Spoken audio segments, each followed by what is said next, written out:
Hi, this is Roger, thanks for dropping by. Everything in bloom on the 8th, actually on the 8th. I do things according to schedule sometimes, but things can get hectic and things do need to change sometimes. Anyway, we're starting in the kitchen because we have stuff in bloom in the kitchen at the moment. Now this is the one that came from my son Tony. It's still looking strong. There's no fading on the blooms or anything. I don't know how much longer they'll last. I can't even remember when I got it, but it was in full bloom when I got it. So anyway, it's still looking good. It's a lovely splash of colour in the kitchen window. And then down here we've got I meant to get the tags. That is, so I'm pointing at the sky now, I'm just trying to get the tag. That is U-pin Easter something, Easter Island. Right, now, and it is a big lip variety. Let me just see if I can, oh, that's probably the best bloom to look at. Now, when Hannah came down, she took one look at that and she said, well, that's disappointing. And I said, why? She said, well, when it was in bloom when we bought it at Malvern, it had pink tinges, and also it had quite a bit of yellow in the centre, and the combinations of the white with those colours was why I got it, not necessarily because it had a big lip. And she said the colours have just gone, and she's right, they have gone. So that sort of thing's a little annoying. There's nothing you can do about it. I mean, if this is the colour it's going to be from now on, you can see there's a hint of yellow, but you know, no, she said there was quite a prominent yellow sort of tinge to the centre, and the petals and sepals had pink showing on them, you know. So anyway, that's that one. Again, neither the one from Tony is now mine. He's given that to me. The big lip one does still really belong to Hannah. And then coming over here, this is recently opened, and I'm reasonably certain this is one of mine, but I can't remember. Hannah doesn't remember getting a pink one, and well, I don't remember. It's probably ages ago. Anyway, that's just open. That's looking nice. That one has got a nice bit of yellow in the centre. So yeah, that's that one. And then last but not least, this will be difficult because it's so tiny. This is Hannah's again. This is Equestris, the Polaric form. So let me just, if I just touch the screen where the bloom is, it might stay in focus while I hold reasonably close. Right, so there we go. That's what's in bloom in the kitchen. Now let's make our way out to the grow room. Right, and now that we're out here, I will explain that the everything in bloom on the 8th has always been, and you've probably heard me say it in previous equivalent videos, this is just blooms, not buds and spikes. Well, I'm changing it. From now on it's buds and spikes as well. So you get to see what's coming soon as well as what's now. You see what I mean? Because otherwise there are periods when there's little in flower sort of thing. So this sort of makes it into a more, hopefully a more interesting video. Well, I'm sure you'll tell me in the comments. So, looking at buds and spikes, we start off here. An Oncidium type that's more odontoglossum than anything, but it's actually Odontocidium, and it's actually tiger tail. It hasn't long been out of bloom. Well, it's at it again. We like that sort of thing. Over here we've got a Masdevallia. That's currently got 3 spikes on, including one that's getting bent because it's under that leaf. We need to move that. There we go, that's 3. And that is Masdevallia barbarosa. I believe that's the one that has the purple flowers. So 3 spikes coming on that one. That are good, we like that sort of thing.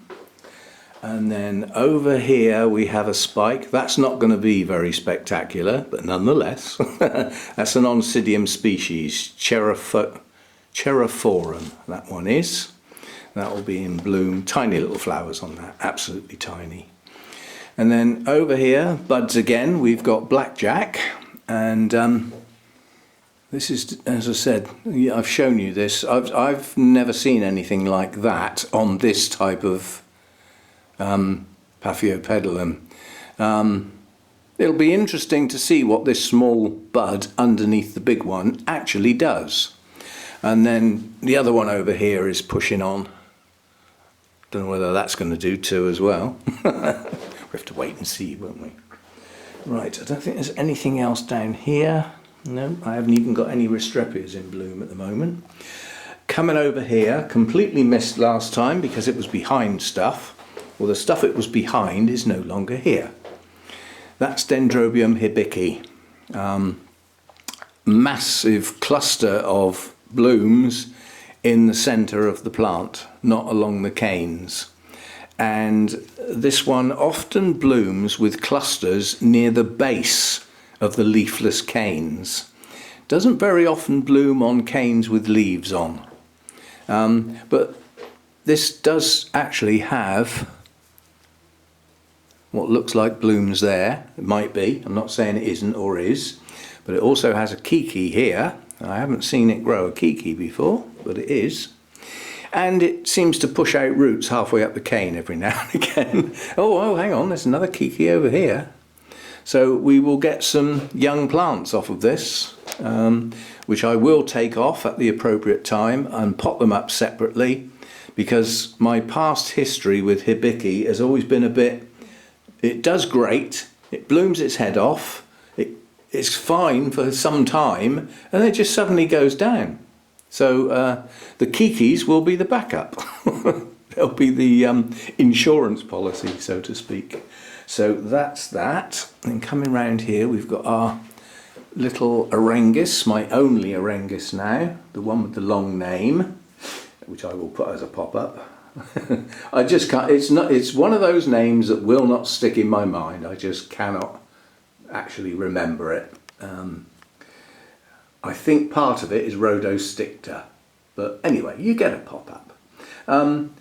It looks as though it's a good blooming, but it's not, because each one of these spikes blasted at least one bud, and a decent spike on this plant ought to be at least 5 or 6 blooms. But it's very unusual in the Orangis world because it's got colour, and that's why I like this one so much.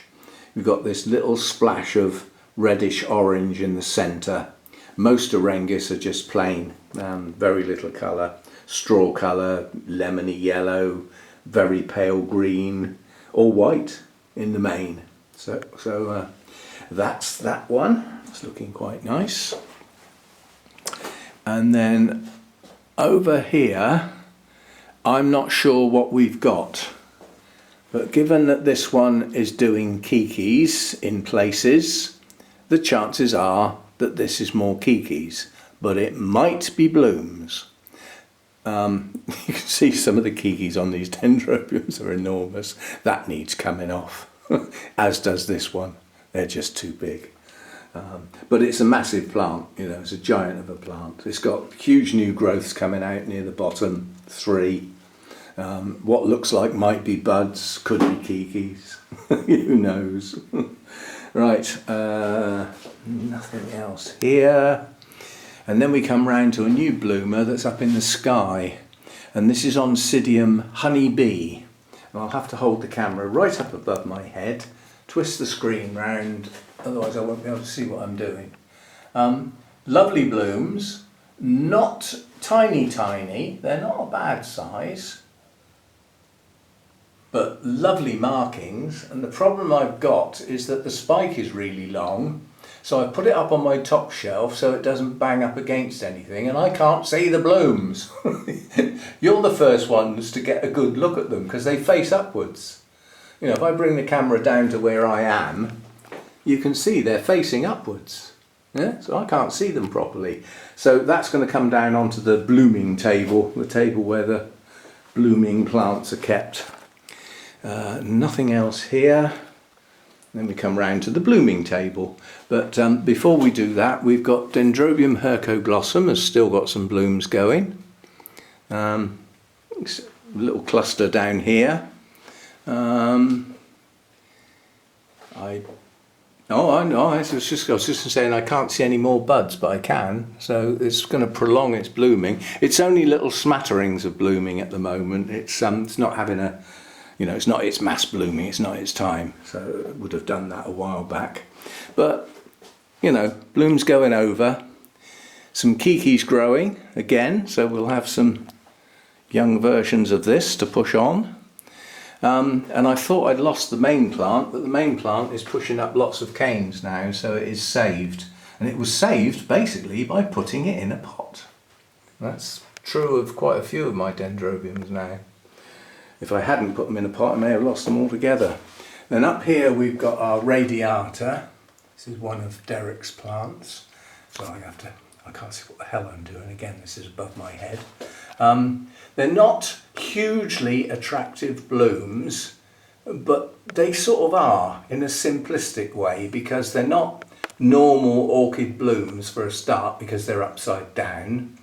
And the lip is very, very delicately patterned. I don't know how close it'll let me get. But lovely patterning on the lip. And the basic flower is just a pale green. Darker green on the back. But very, very, very fragrant, that one. There's a lot of fragrance, seriously, it can fill a room. Oh. And then coming down here, we have what we originally thought was going to be Shelob Tolkien, and it turned out to be something entirely different, which I can't remember.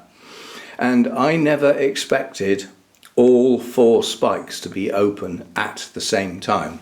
We do still have some buds to open here, and look at the state of those buds.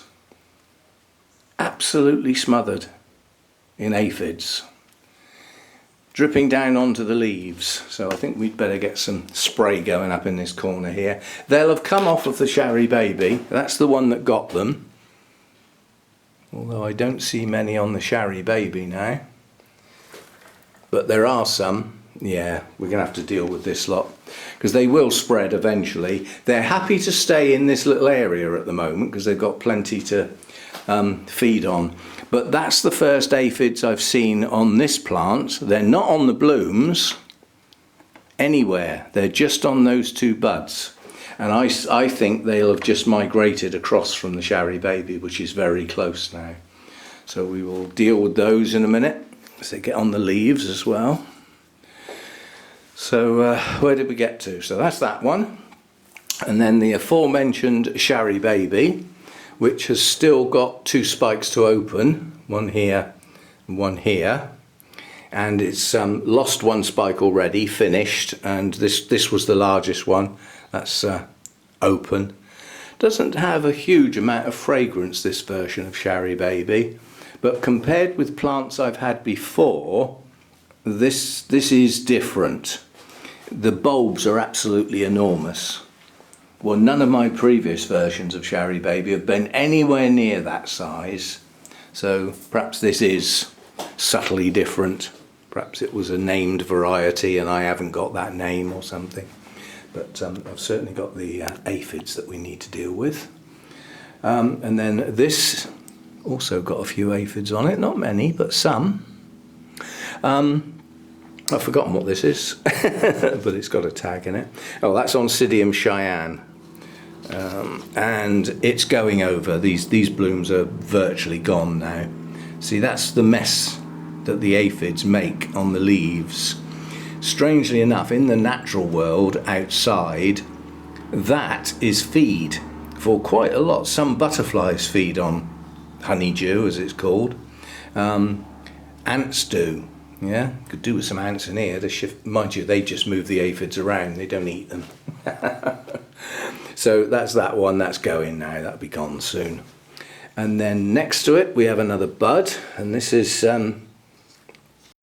got a very long name, this one. It's a Zelenkosidium, and it's Calico Gem, and it's again got a nice spike coming here, starting to branch. Yeah, that'll be a while before that opens, and I need to get a stake on that so that before the buds set, so that the aspect of the blooms is relative to the spike, nice upright spike. Whereas if I wait till the bud's set and then I move it, the flowers will open at a funny angle. So that needs to be done. Got a bit of work to do in this corner, haven't I? And then we've got this little Miltonia that's opened recently. That's Miltonia Summer Glory. It's not a strong plant, but the combination of the two new leads with the new roots that it's producing is just about enough energy with the back bulbs to allow 2 blooms to open. Otherwise I'd have cut that spike off. If there was only 1 lead on that plant, I wouldn't have let it bloom. But as there's 2, hopefully it can look after itself long enough to support those blooms. Lovely blooms. I forget what that's a cross of, but anyway, that's that. And then literally last but not least is the Dendrobium Victoria Regina.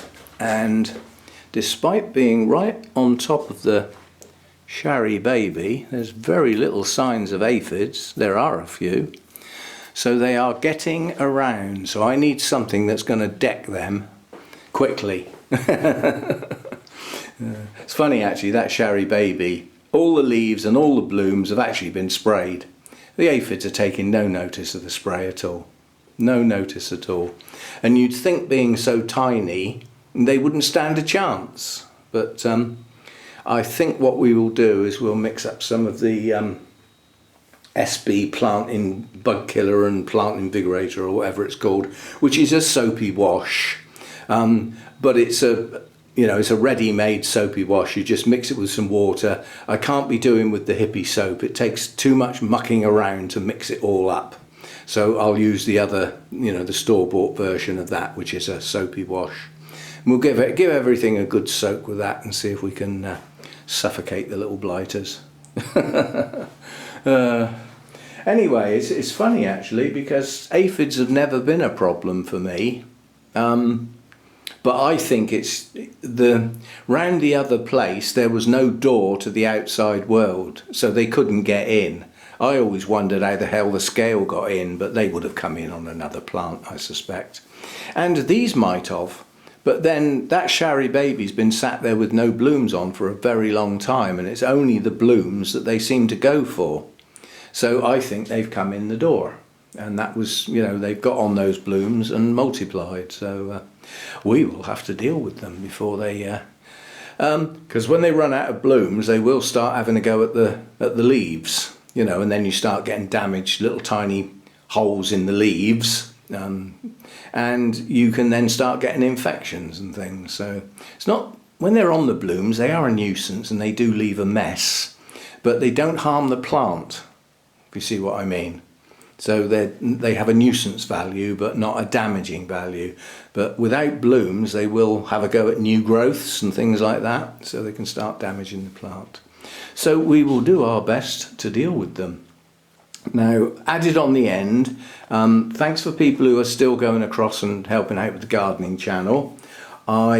Yesterday I went out and bought some new plants for the garden. They're going to be edging plants to go in the gravel beds eventually.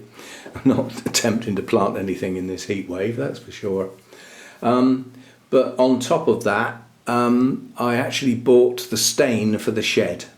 Now that's a 2 to 3 day process to coat the shed up, but I've got a lot of stuff to move out of the way so that I can get at it. And I need something to put down on the decking so that I don't drip any stain onto the decking, because the decking's a plain colour and the shed's a dark green. I don't want spots all over the decking. So yeah, the sheds will be done.